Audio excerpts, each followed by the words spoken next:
I mean, sometimes I still doubt it. I'm like, is this really what I should be doing when I take a hard class? But it is really the thing that I enjoy doing the most, and I really like my classes and everything. So I'd have to say probably like last year when I declared my major, but I don't know. I get excited about it all the time, so.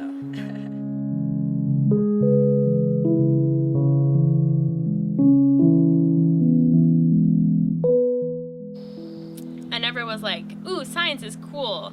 It was just science was teaching me about things that I was interested in, like natural processes and like how things worked. And that way of thinking and the subject of nature just really fit how I think.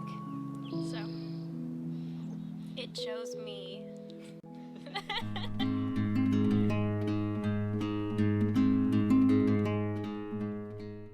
Science and technology influence nearly every industry in the modern world.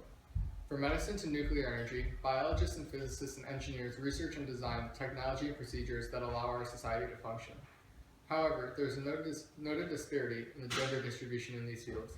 Women are significantly less represented in STEM fields. There are many early female scientists who incomparably influenced our reservoir of knowledge. Madame Curie uncovered the mysteries of radiation, becoming one of only three to win multiple Nobel Prizes in scientific fields. Rosalind Franklin helped describe the nature of DNA, even if she did not receive credit for her work. Even in more modern times, Sally Ride and Barbara McClintock are pioneers in their fields of space exploration and physiology, respectively. Still, only 18 women have won Nobel Prizes in science, with only 7 of them being awarded in the 2000s. Women have made progress, but the gap is still severe. Policies and affirmative action have helped to rectify the problems, but stereotypes and hostile feelings still exist towards women in these fields. We have Zach Wagner and Grace Callahan to discuss the issue for us. Thank you so much for having me, Jason.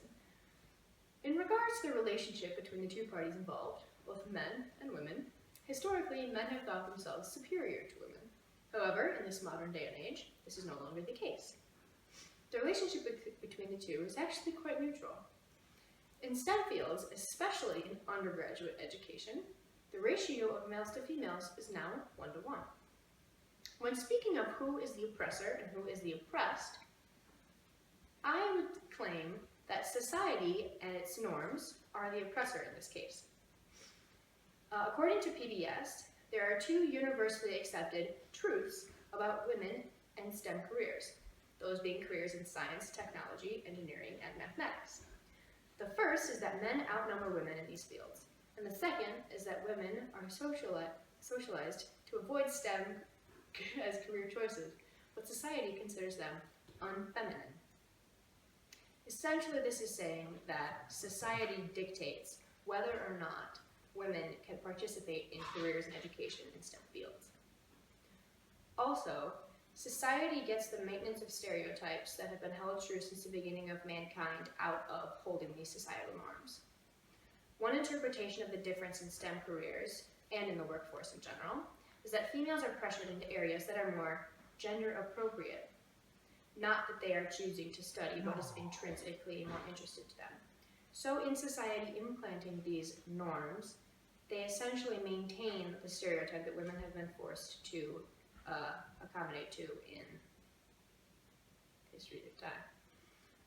Which means societal norms dictate what women should be studying, so women tend to gravitate towards the fields that society approves of them studying. Zach.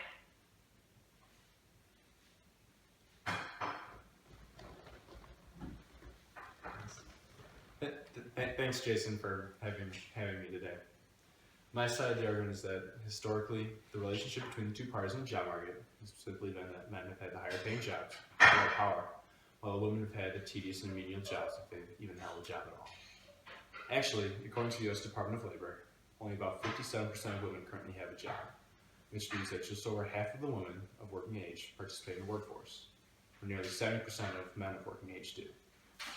This suggests that men overpower women in the workplace, which has historically been the case, with men dominating by a margin of 60% of the workforce in the 1920s and nearly 10% currently.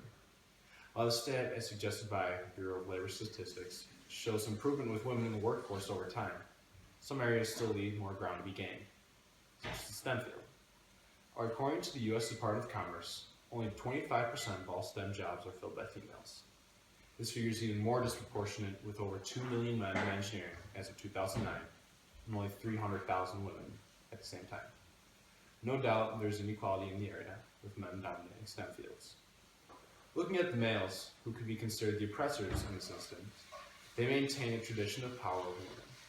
No doubt that STEM jobs pay more than other occupations, so this reinforces the stereotype that men are the breadwinners of the family and that women are dependent on them. On average, 4 years out of college, people with a STEM degree earn $15,000 more than those with a non-STEM major, according to Business Insider. With STEM fields dominated by males, as the U.S. Department of Commerce suggested, with the males outnumbering the females 3-1, males will have more money on average and more power and influence than females over the course of their lifetime. If females were more prevalent in these fields, men would ultimately lose another leg up on females, which they have in other societal areas.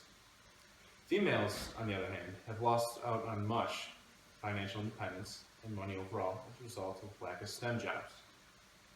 Women with jobs in STEM fields earn on average $11.85 more than women in non-STEM jobs, according to the Department of Commerce.